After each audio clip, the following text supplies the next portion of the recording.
my camera a little bit more straighter. Oh, Yeah, okay. here we go. Yeah, I'm at the store. No, I'm running around late at my own house. No. It's all good. We right on time. Good. Yeah. Oh, Krishna, what's good, Krishna?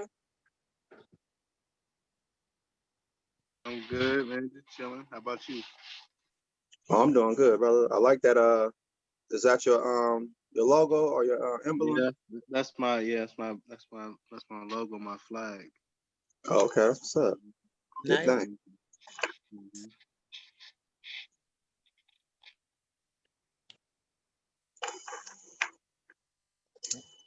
Right now, we also got Stephanie. Stephan. Michael, if I may. Yeah. So welcome everyone to the Pan-African Solidarity Economy Network report back from what we were doing last year in Ghana. We did some really amazing work with like all the folks here were a part of that. So really excited to get into conversations with you all. We've got Michael Bay from Mandela Grocery, Mama Mia with Repair Nations and Authentic African. We've got Tech Kingdom with Co-op Richmond and also Repair Nations. And we've also got Krishna in the building with Okanda and also Repair Nations. And so today is mostly going to be like us going through a slideshow, like kind of going down memory lane with the conference and exchange last year before we get into some of the objectives that we all created together in Ghana. And I'll explain a little bit more, what our intention and stuff was. This Zoom session is also opened up to anyone who'd like to join in and contribute, but it'll primarily be the folks I've introduced who will be sharing in. Really grateful that Asini Kujo is joining us. He was one of the folks who was in Ghana, and it looks like he decided to join in. Thanks for logging in through the web and the conference app that we've got, y'all. We're live on Facebook. This is for the Pan-African Solidarity Network Conference 2020, going on November 6th through the 8th. To this slideshow. Okay.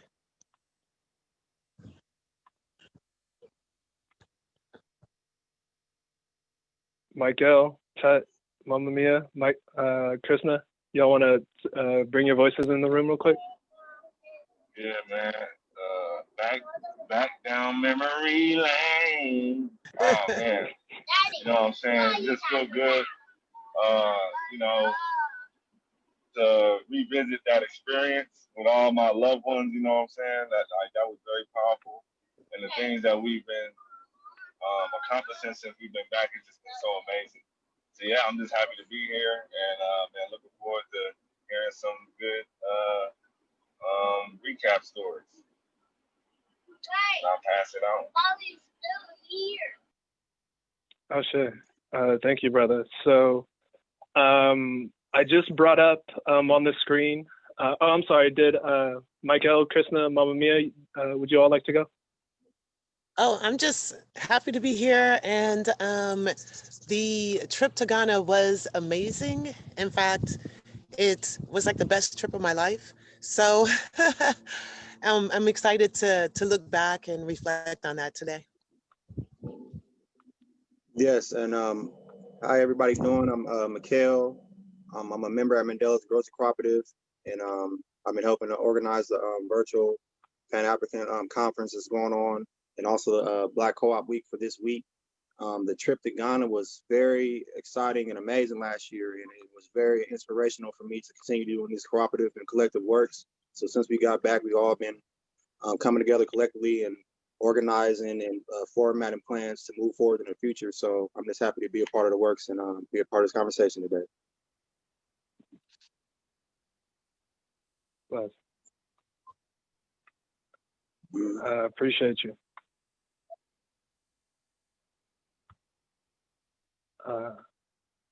Is that you, Asini, trying to speak through? Okay. That's Asini? Oh, man. The young God in the building. What's up, brother? Congratulations to the baby, too, from all of us.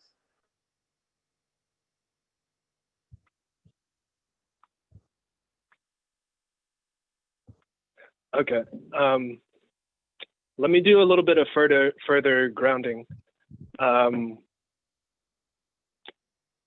We went to Ghana in October of 2019, and wow, we had some pretty amazing.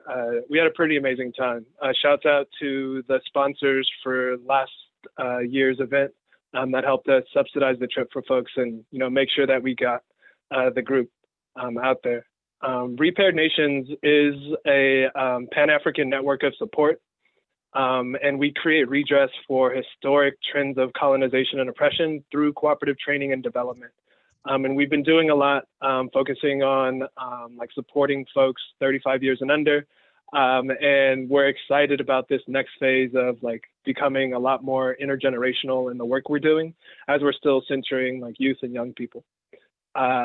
Last year in Ghana, there was just a lot happening. We're still in the middle, actually, of the UN's International Decade for the People of the African Diaspora. It was the year of return, 400 years since colonization marked off. And it was also the year that the African Free Trade Agreement, which created the world's largest free trade zone, was signed by 54 African countries. And so we were seeing that, there was both an amazing opportunity for folks to start building for themselves, and also an amazing opportunity for capitalists to do what capitalists do and try and exploit. We first started off by trying to get a partnership with the Ghana Cooperatives Council, who did help us connect with the Cooperatives College. And we wanted to begin visioning what it could look like for people on both sides of the ocean to engage and experience projects together and build expertise. And really, we ended up focusing heavily on building relationships that could later bloom into creating cultural content together, or importing and exporting, or doing some community-owned real estate development, something that I think everyone who came with the conference had their eye on and still does. We had an amazing week. This was the itinerary. We arrived, grounded at the Kwame Nkrumah Memorial, did some fabric making, had the conference, went to the Cape Coast, walked through the National Forest, and it was a week that kind of blew by, to be honest. Mm-hmm. And we had a lot of attendees from different parts of the country. Lots of folks here from here in Oakland and the Bay Area, but also Chicago. Some professors came out. We had folks come out from Jackson, repping Cooperation Jackson. And there were other folks who intended to come from the South, or I should say from the New York area, but that didn't come. But there was this amazing, connections of the South and the Midwest with the West Coast going over to Africa. And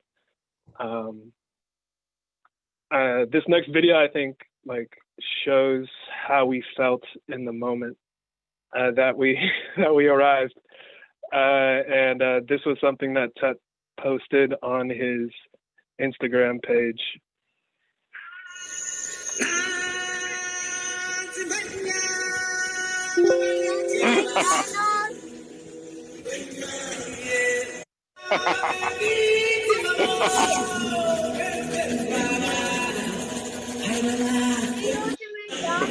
Get ready.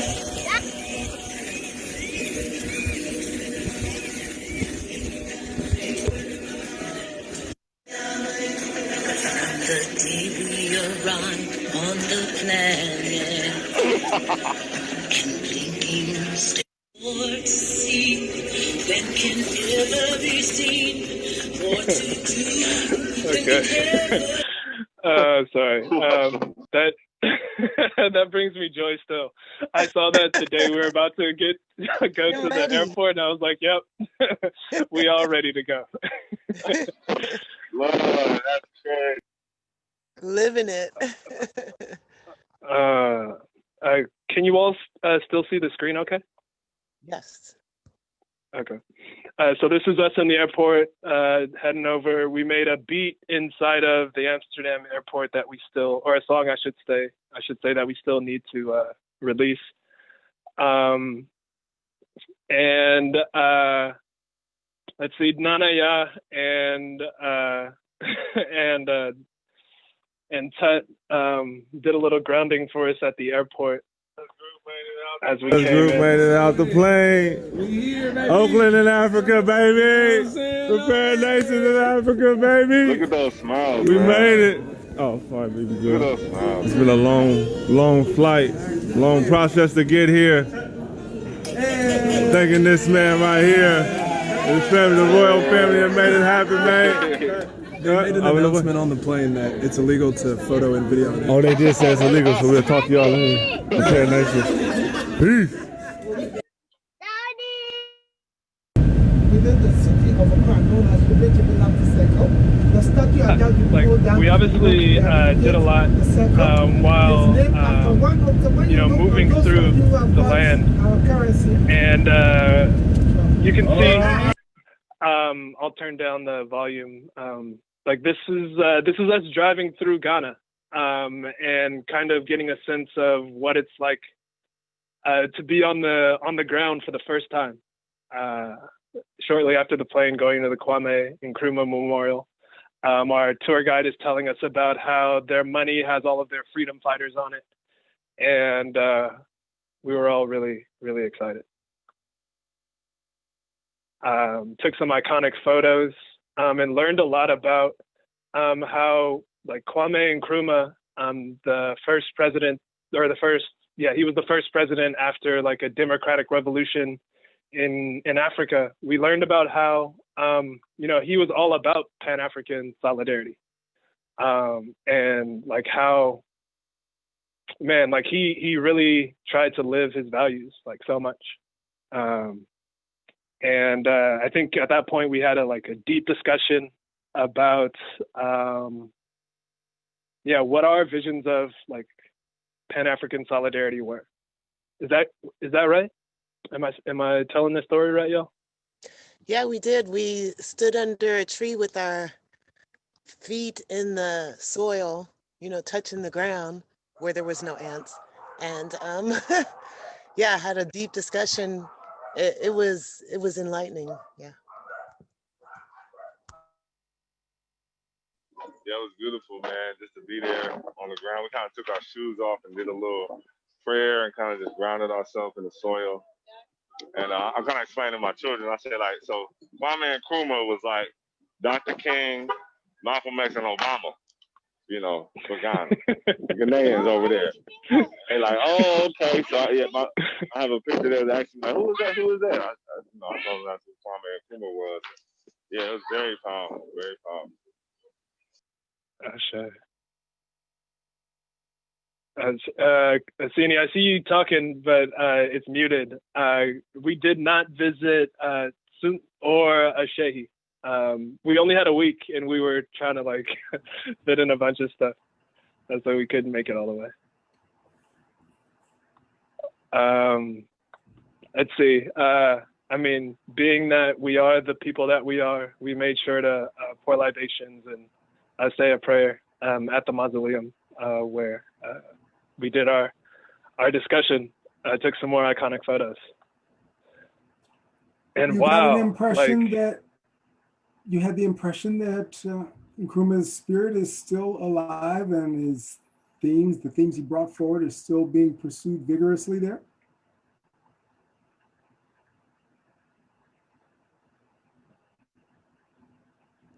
Yeah, with Asini, would you like to chime in on that, brother? You gotta unmute yourself, brother. We can't hear you.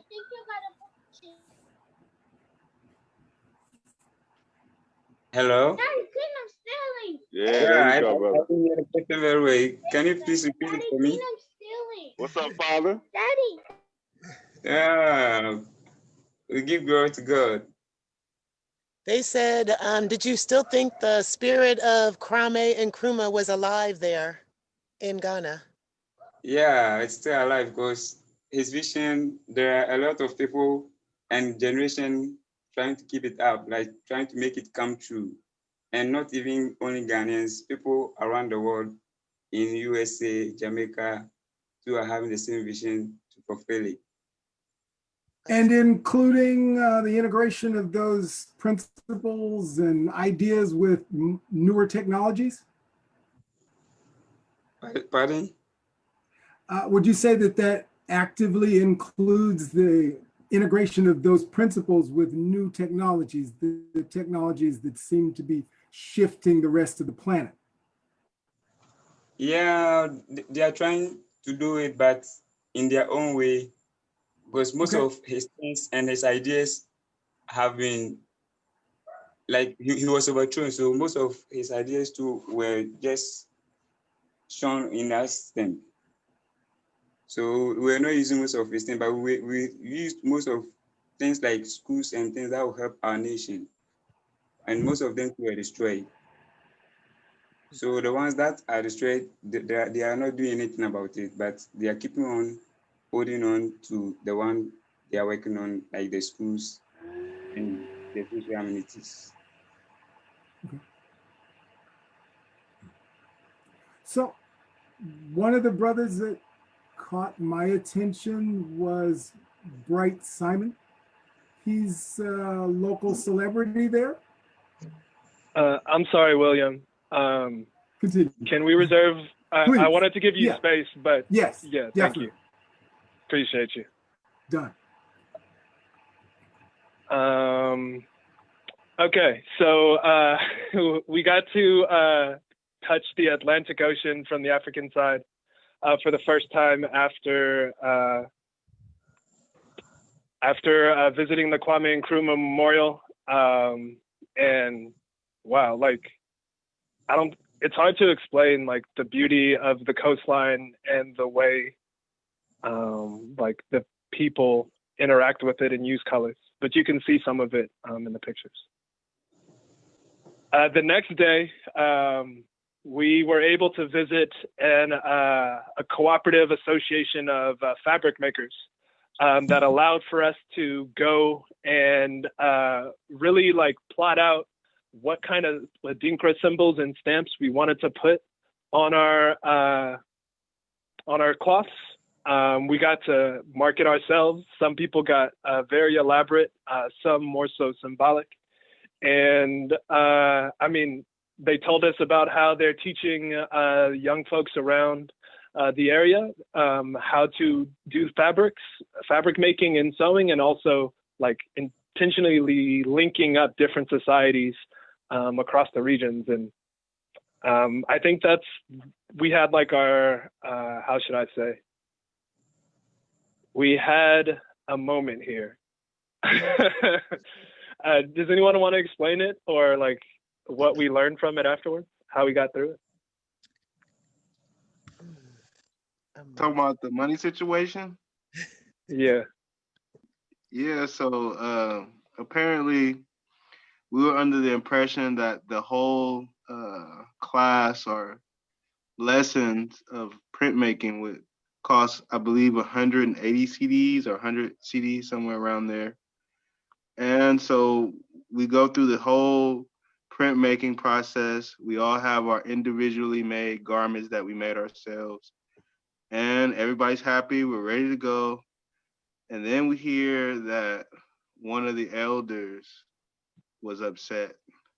And we had no idea. We're thinking like, what did somebody do? You know, everybody seemed like they were on code. And we find out that it wasn't 100 CDs for the whole group, but it was 100 and something CDs per person. Mm-hmm. And now it's like we go from, paying one price to paying 30 times as much money as we planned on paying. And so I do believe one of the group members came along and donated some money, and then other members came and put some money forth, and we were able to pay, and everything was good. We was blessed. Let's just say that,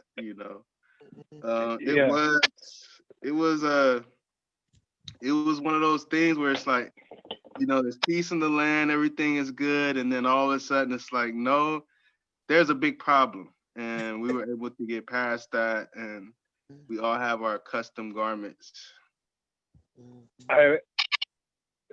30 times sounds like I don't know, but it was significantly more. But I think because like folks had a cooperative spirit about it, and like one of the co-facilitators, Mazen, kind of like helped calm me down and help us get clarity of like how we can move forward with it. We were able to like have a group conversation. Everyone put in what they could, and we got through it. I should say that a lot of the folks who came on this trip might not have been able to go if Repaired Nations hadn't subsidized half of the cost, or in some cases 2/3 of the cost. So like the increase, as Krishna had mentioned, was really big to some folks, because it was like, what? No, I budgeted and you're telling me I need to. So, but we were able to like collectively work through that. And then across the street, we visited and sang with some kids at a local school who welcomed us. And I think some folks still have connections with them and send school supplies. Okay, so now we get to the conference and we get to talk about the objectives that we created at the day. Wow, so much good stuff happened. Like the first day was primarily talking about like laying some of the groundwork or foundations. And so we learned from the Cooperatives Council.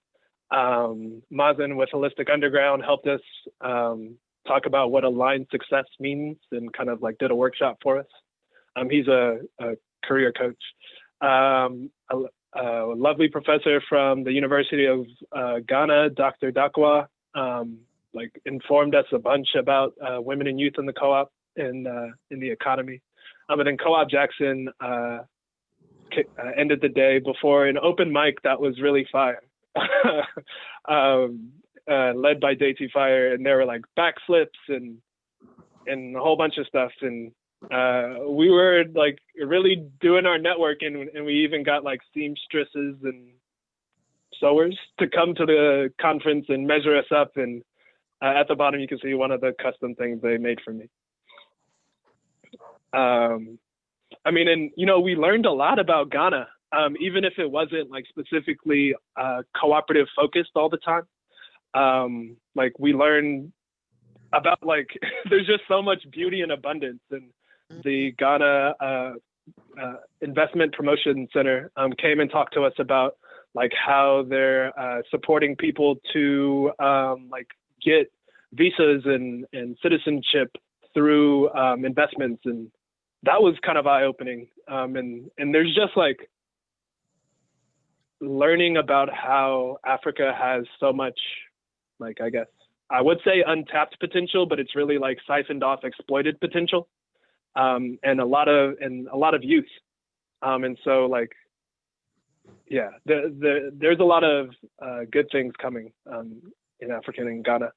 The second day, which happened to be my birthday, which I planned on purpose, and I turned 30 in Ghana, we discussed more of like challenges of doing business, the trade incentives, as I talked about, and then we reserved the rest of the day for co-visioning and co-planning the values and the objectives for Pan-African Solidarity Economy Network.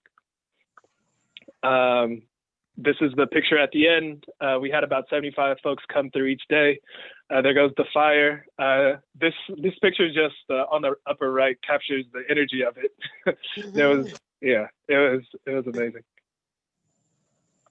Okay, so at the conference at the end, we all decided that the intention or the values of intentionality, solidarity, equity, trust, participatory democracy, sustainability, openness, wellness, education, and family would be the values that are weaving together this network that we hope to build with each other in the future. And I think family is a really important one because I think someone had pointed out that like cooperatives seems like family business almost, but like being very intentional about democracy. And I think we've been kind of holding that and running with that since. I think this is a good time to like stop and see if, you know, Mama Mia, Michael, Krishna, Tut, anything to throw in for the values or what I was just talking about? Yeah, I completely agree. We had more than one moment during the trip where we had to live out those values, make decisions together, and work through problems together. And that's what really sold me on cooperatives, is seeing it in action. And so family, yeah, you forge ties with these people. And so when you go into business, it's more natural and you're able to talk things through. So yeah, I agree with your take on that.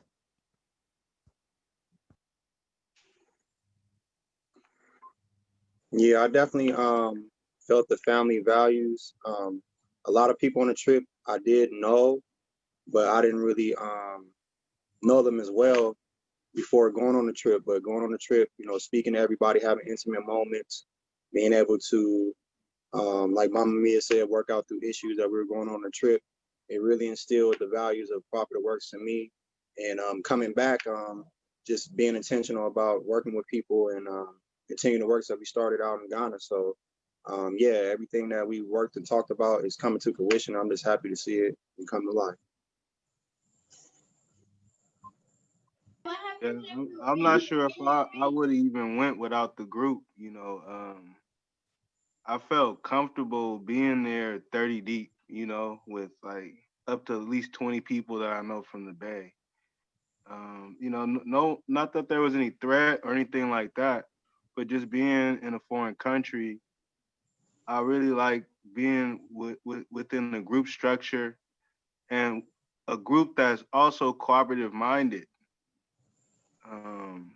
Made it just feel, I felt really safe with us.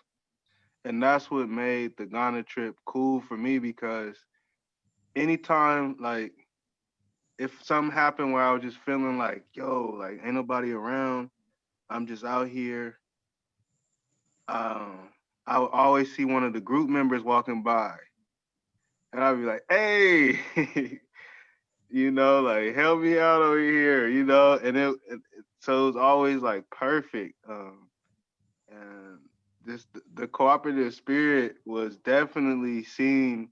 I felt it more when we went out to Ghana than even how we have it here. Like I felt like we had more of a bond. Like we kind of needed each other while we were out there. And yeah. Yeah, and that's real. Even to piggyback to what Krishna said, just being in Ghana and seeing how the Ghanaians, how they move amongst each other, like very cooperatively. And we learned a lot at the conference, but the real like gems that was received was like, well, you know, just the side conversations, hanging out afterwards, you know, just kicking the ish with each other and really talking to brothers and sisters when we traveled and just asking like, what is it like? What's the family like? And man, it just blew my mind away. And like Kristen said, every time, you know, we walked away, we went somewhere, we just acted cooperatively. I mean, we even had to do a cooperative effort to kind of, you know, Kristen was going to get whisked away to see the king.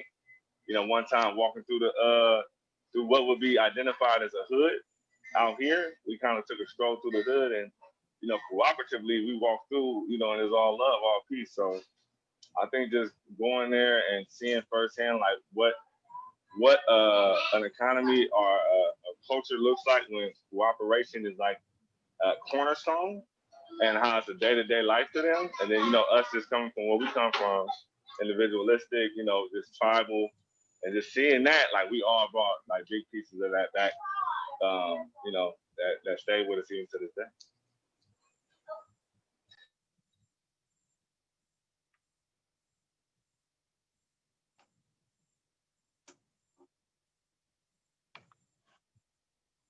I should. Thank you all. I mean, it was definitely like, I think it still is a transformative trip. It's still like holding a space here in my heart. In addition to like the one part of the day where we were creating the values, we also focused on areas that were kind of crowdsourced, really, of communications, short-term projects and long-term projects. And this is where we're gonna like park in a couple of these slides, I think. So underneath of communications, the group that felt called to join this or come together set out three main tasks for us. Creating a way for everyone to come together, creating an effective means for everyone in the co-op to stay in touch and work on projects day to day was what was written. And we anticipated that would be WhatsApp. I think we sort of have that together because of like an internal WhatsApp group that we were using before the trip.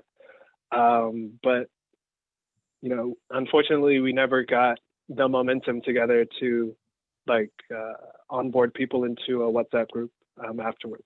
And it's kind of petered away. But we have tried to move that flow into a new area, which I'll talk about. We also anticipated, or it was asked, and the objective was to create a private social network where there can be a global map and bios so that people can like share what they're doing, share the skills, share needs that are arising, and stay in touch. We tried to do what's called a Mighty Networks, which is like a private social networking platform. Unfortunately, it didn't take off or get enough steam. And so we're still holding hope that we will like have combined these things into what we're using now, which I will. For the conference that we're having this November, the 6th through the 8th, we decided to use this conference app called Whova. Excuse me. Whova allows for you to both like interact in a virtual conference space on your computer or phone from the web, or you can download an app from the Play Store or the App Store. And you'll be able to create profiles and search different attendees, send in-app messages, and even do video calling from the app. There's tons of ways to network and share resources. And so there's an intention that we have, or that I've been carrying for us, of like making sure that we do create this communications mechanism, because the way that we are going to create this Pan-African Solidarity Economy Network, in my opinion, is for us to be in constant dialogue. And we haven't quite found that mechanism yet, but I'm hoping, time will tell if Whova is the right thing. So if you go to repairednations.org/Pan-African Solidarity 2020, you can register and you'll automatically, your ticket brings you into the app where you can experience a bunch of different cool things. The last thing, surveying orgs regarding the structure and the different tech platforms that they're using, we didn't do. Unfortunately, some things just get dropped.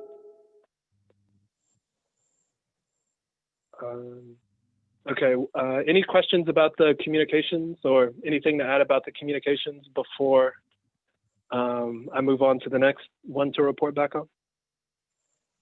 About the communications, where'd you get with the onboarding thing? I'm thinking of using the profiles for some sort of automated or integrated aggregation of the people that you have.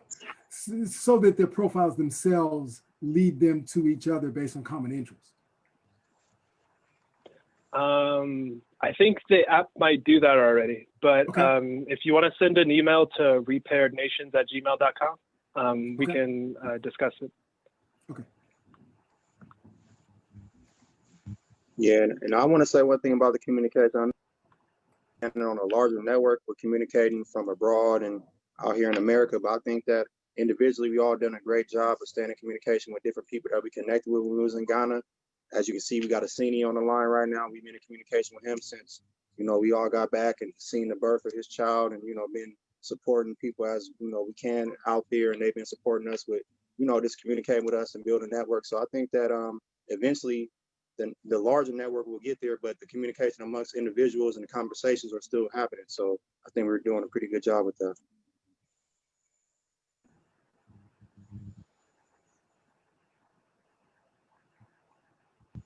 I presume you didn't find LinkedIn especially helpful.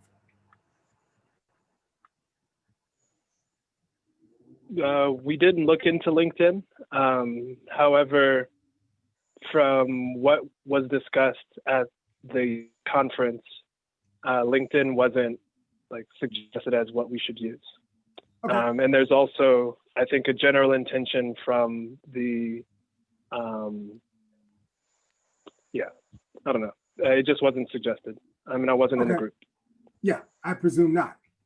I presume most of the group would favor smaller solutions tailored specifically to the group's needs, right? And this is what we're talking about, intentionality, right? Right. Okay. One more question though on the same line. What part of what I'm saying is that we need to explicitly ignore popularity as a criteria for choice, because that popular generally is not us. But that theme came up.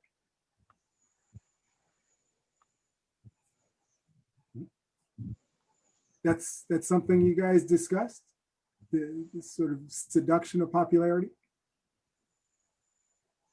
No, William, we didn't have a discussion about the deduction of popularity.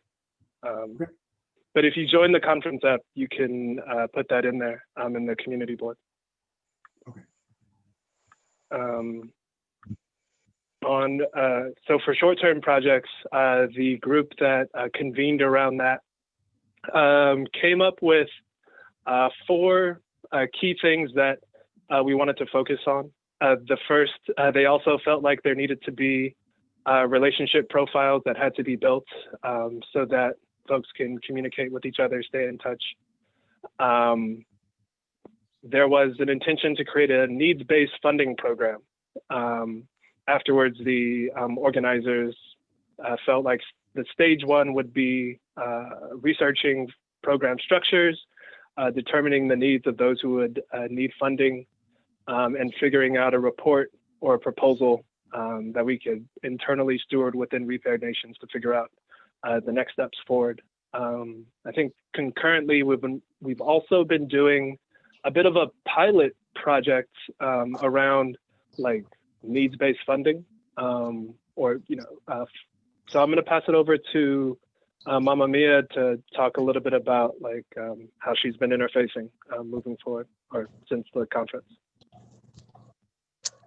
Yeah, sure. Since the conference, I had a couple of projects that I've been working with. First being Date Fire's farm.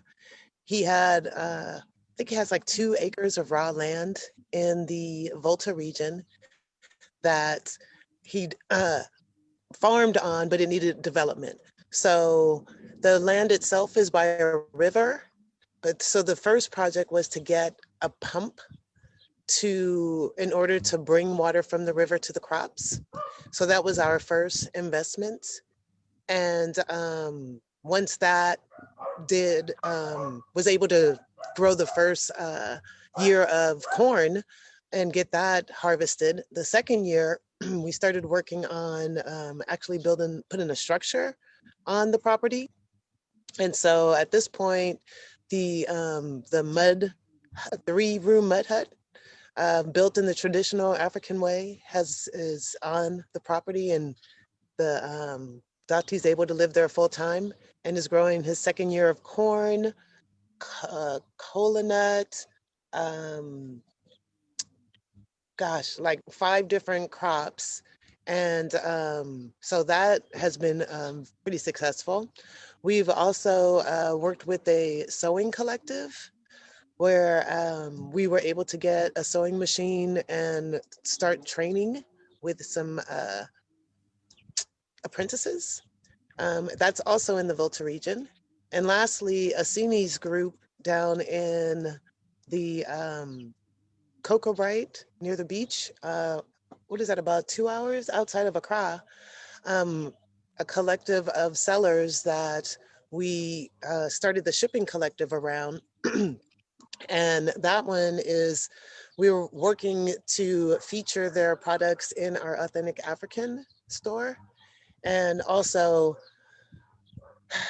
helping them, helping to facilitate the form together, to work together, to survive through COVID, which it's been rough, but everybody's fine over there. So that's what we've been doing over in Ghana so far. Mm-hmm. I wouldn't classify them as investments, more so as like charitable support. Partnership, cooperative development. Right. Right. Yeah, it's still a pilot, but the point was like, let's see what it looks like to support some of the people we built relationships with, and figure out how we can do this on a larger scale without trying to make it like super professionalized, like figuring out the things that we need like to like make informed decisions while also like not being like super bureaucratic. So I think it's been a learning process. Yeah, trying to get the most needed thing out for that person, like the pump. I mean, it was really stopping the dream, so being able to help with that. And then with the sewing collective, the equipment, we found that stopped them a lot into getting what they needed.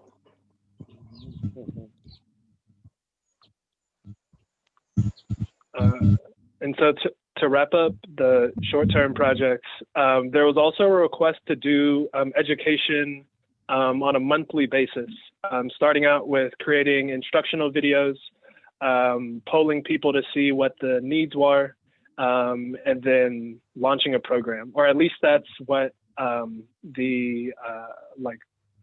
of the leads of Repair Nations who are helping to integrate this afterwards felt like the best steps forward were. In actuality, I think we ended up shifting or pivoting with COVID, and Tut and I did Collective Courage book clubs on Instagram every day, 5 days a week for 12 weeks, which was one of the regular educational offerings we were seeking to do. In addition to think outside the box workshops, and I believe that's been our online presence thus far. And the last and maybe most exciting on this list, and I'll kick it back over to the group to talk a bit about how this went. A lot of people who came felt like we needed to figure out a way to get shipping and products across borders, and done by Black folks, supporting Black folks. And I think it was heavy on folks' mind shortly after we got back. Tut, Krishna, Michael, and Mama Mia were all involved in that.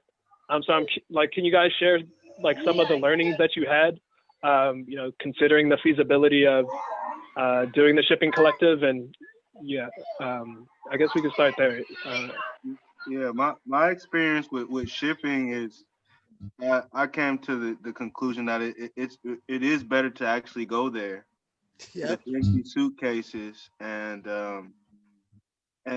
just figure out what you want that has value here so that you can get your money's worth. But going through with shipping, And then also with the prices of the garments, which are not expensive, but they're more than what you probably think they would cost. And so then you add that with the cost of shipping, and now you're paying way more for the garment. So that was my experience with it. I would recommend to people to go back and forth to Ghana, figure out a way that you can get your money back and go there yourself. Because we had a I guess an assumption that if we were able to increase the quantity of the goods that are being moved, it may help us out. But I think there was also roadblocks around that. Can you all talk about that? Well, Yeah, the well, go ahead. you can go ahead, Mom.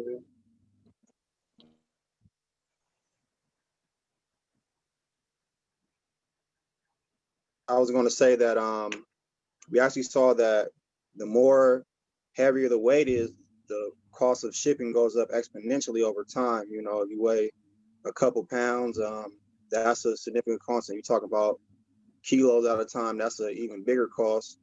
And yeah, we just saw that it was a challenge with getting large amounts of shipments out here, along with what Christian was saying as far as the type of stuff that we wanted out here. So we went around with just communicating with the folks out in Ghana, trying to work with their co-op that they formed to try to expedite some costs and try to see if folks can work with us. Yeah, this over time became like more of a challenge rather than try to just get shipped out here doing like smaller transactions. So you kind of see that maybe, you know, a shipping container or some kind of shipping business might be better with trying to get a lot of large products out here.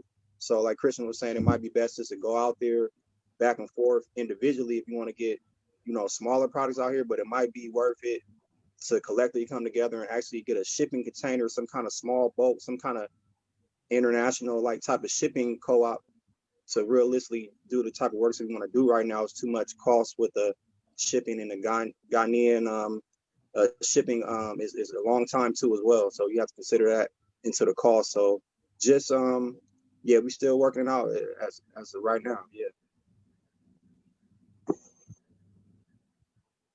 Yeah, that I was mean, my it's Yeah, like I was saying, people go out there for a reason and to get their stuff. I used to wonder why a lot of people would say, "Yeah, I go back, I go back and forth every 3 to 6 months to get, you know, my product." The one thing you want to do is if you want to be there to ensure that you're getting exactly what you want and exactly what you're looking for. And then the next reason you want to do that is that you just have overall quality control. And then on top of that, you don't have to pay the high wages that they're charging, because we're talking about if something costs $200 with shipping, you might wind up spending $300 or $400, or at bare minimum, you're spending like $250. So you know that's like a quarter of whatever you bought goes into shipping, and if you're not getting something like gold or something that can bring you a high value over time, that's just going to hit your pockets too much. And it doesn't seem like there is there's like a registered amount. Like it seems like you might go one time and it's this price, and another time it could be another price, and then another time it could be another price.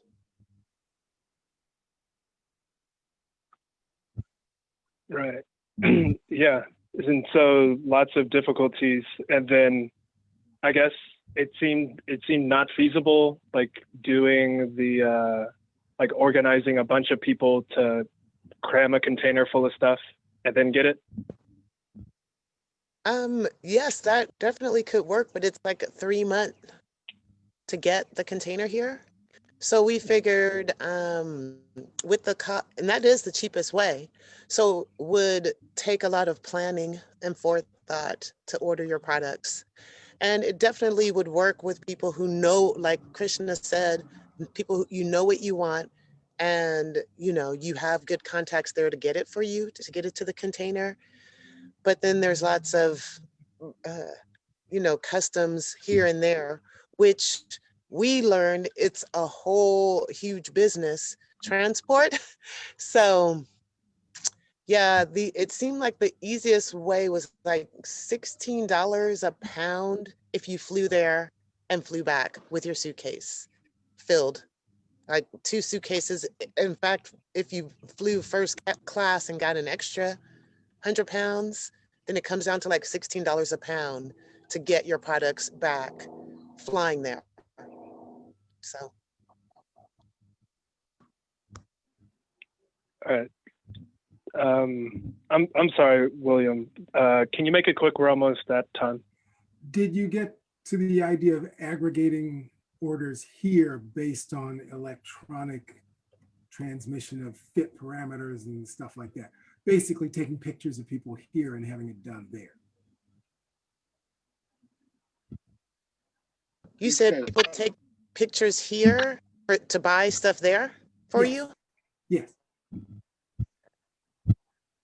We did try that, yes. But again, it's got to get shipped to you. So the easiest way did seem to be a network of people to bring it to you. Yeah. Okay, wrapping up long-term projects. This is one that I've been like super, I guess, excited by. I've been trying to, I guess, do our best to make sure that something happens in the year. And the first one on the slide, it should say intentional.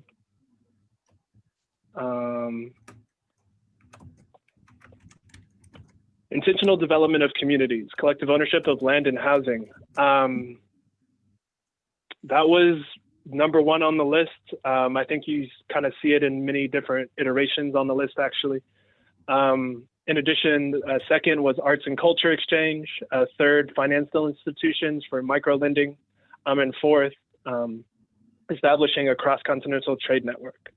I think we ended up prioritizing the list in the beginning of this year, knowing that we couldn't necessarily get to all of these things at once, but wanting to do as much as we can. And so I think I'll pass it over to maybe, I know Michael has to go soon. So maybe Mama Mia, you can fill us in on like what we were looking at in terms of buying coastal property. Like it didn't quite go how we wanted to, but I think we learned some, and it would be great to share that info out a little bit. Sure. One of the places we got to visit, Bamboo Village in Ghana, came up for sale. And because we had all been there, we knew what it looked like, we were very excited to try to buy it. And so a group of us got together and we got a lawyer to kind of guide us as to what buying land in Ghana looks like, what to expect. Can Americans do it? All these questions. And which was very helpful. We also got the steps, the blueprint for what you do. Then we also had some friends refer us to a contractor and an appraiser to go out and, take a look at the place for us and do evaluation and all that. Unfortunately, we didn't end up buying the place, but now we all know how it's done. We know, what we need to go through, the steps involved, and we have a group. We have a group of people who are definitely interested and ready, so that when we do find the right place, we can make a move. Mm-hmm.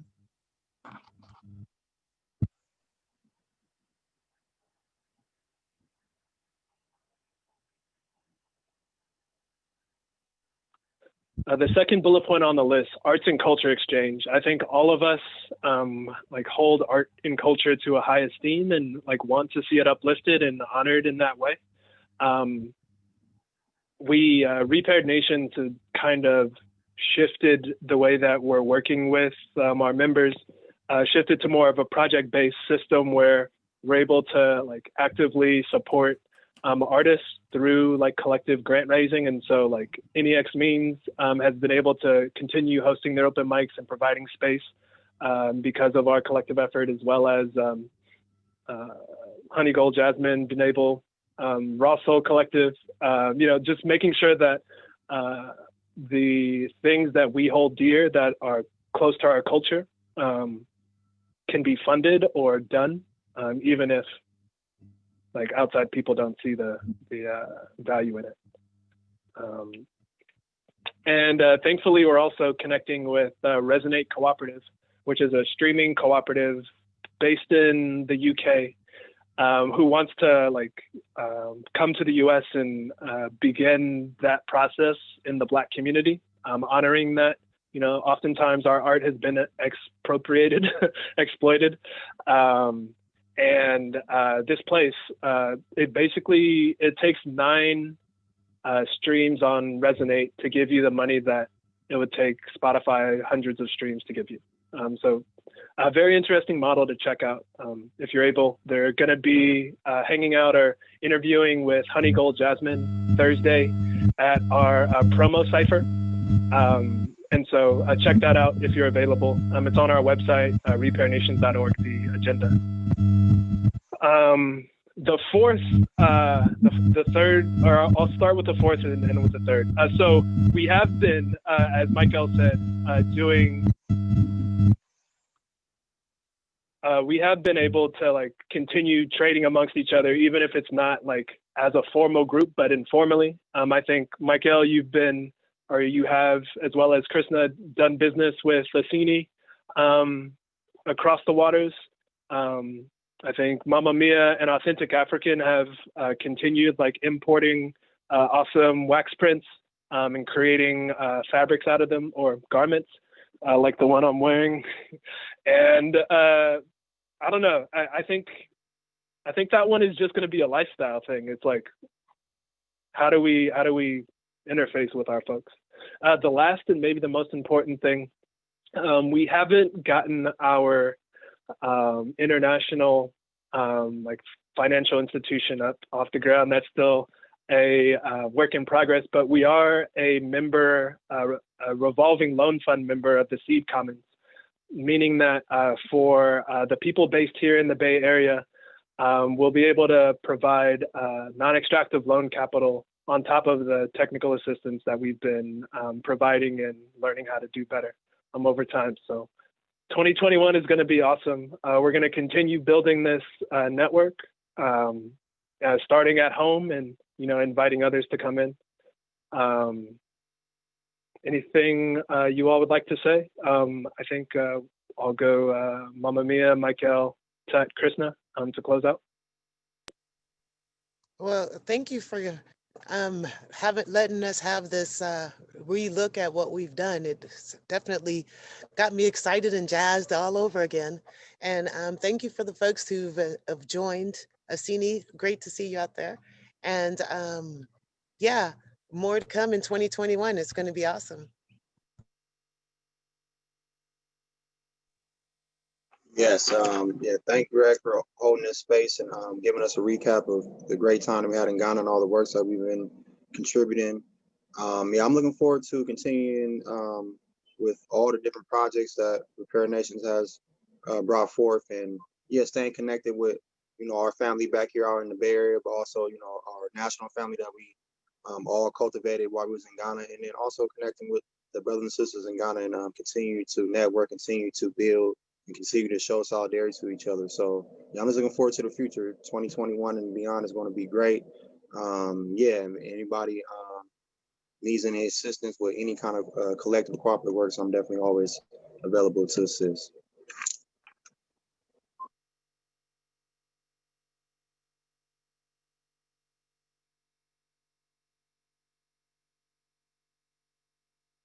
All right, I know folks Could you are in pop that transit. last We're slide after up 4. once more? Yeah, that went a little bring too it fast for me. Just that last one. Yeah, I was doing it for posterity because I know it's being recorded on